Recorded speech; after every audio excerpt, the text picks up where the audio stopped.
after the first week of Sun Belt, Coastal Carolina, we come out of it the series 2-1. All three games by score of 4-2. I thought really excited about our freshman pitchers. I thought Casey Dixon was outstanding, and I thought we saw Carrie Boswell begin to show some of the things and maturity that we were looking for out of her, and feel really good about that down the stretch as we go through the conference. Looking forward to this game on Thursday night with Florida International. They're playing really well. They've got a really good pitcher, averaging about 10 strikeouts, 11 strikeouts a game. Last outing against Pittsburgh, she had 10 strikeouts in 5 innings. So I think it's going to be a really good matchup. It'll test our kids. Throws a lot of rise ball, a lot of curve ball, and we're anxious to see how we do with the rise ball. Then going into the weekend, looking forward to being at home in front of our fans again. It's been 2 weeks since we've been at home. App State's coming in and playing well. Just took 2 out of 3 against ULM, and they're playing about 500 balls so far in the season, so they're definitely going to give us a competitive weekend series, and we're looking forward to see how we respond at home in the Sun Belt. Just on that note, what does it do for you guys, if you said, just to be back at home? It's been a little bit. You know, our kids are a little tired. They've been on the road for, not just on the road, but went all the way to the West Coast and turn right around, come back home, short 3 days home, and then all the way to the East Coast, and then late night arrival Sunday. So we're glad to be home and get caught up a little bit on some rest and our homework and get our classes back in order.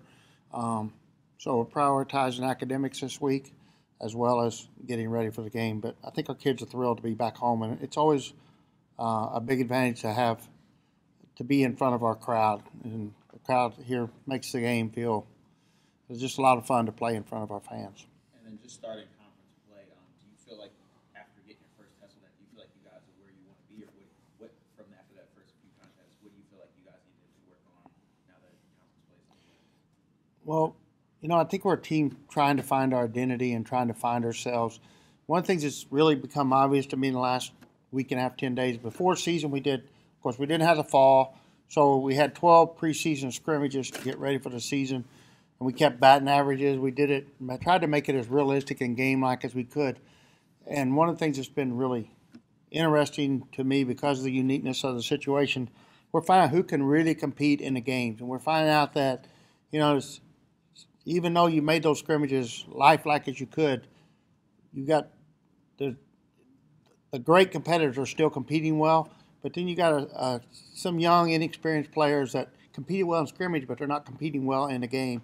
And so I think we'll continue to work on the mental side of the game, try to get a little bit more mentally tougher and stronger, and try to develop some of that. And that's one of the reasons, like, you'll see some inconsistency in substitutions, because we're trying to address the discipline side of the game, the mental side of the game. We want to have really good. We want to know that our team is disciplined and going to class, going to study hall, doing all the things, the little things behind the scenes. And if you don't do those things, you're not going to play. And so we're trying to address some of those issues as we go forward. Yet we understand, winning is a huge priority, and because we want to compete well at the same time. Coach, what's the strategy offensively coming to this game against FIU? You mentioned the pitcher's going to be throwing a lot of strikeouts, more of a contact lineup, or? Yeah, we're going to go. We feel like our best lineup right now involves speed and moving runners 60 feet. So we're going to go with the slappers and put as much speed in the lineup as we can. We'll try to put pressure on the defense with a short game. And obviously we want to hit as many ground balls. Our goal as a team against the rise ball will be to hit as many ground balls and line drives as we can. So has anything changed after this past weekend as far as weekend pitching approaches? In the sense that you're going to see a lot more, I think, of the 2 young freshmen. I think that's for sure going to happen now. Summer will pitch at least 2. She'll have at least 2 starts in these next 4 games. She probably wasn't satisfied with her performance last weekend, but she's been so good all season, and she's absolutely healthy. She had a great workout yesterday, so she's still the focus of our our pitching staff, and then, like I said, Kerry Boswell and Casey Dixon really stepped up big, and I think hopefully we'll be able to keep adding to put a little bit more pressure on them each week as we go.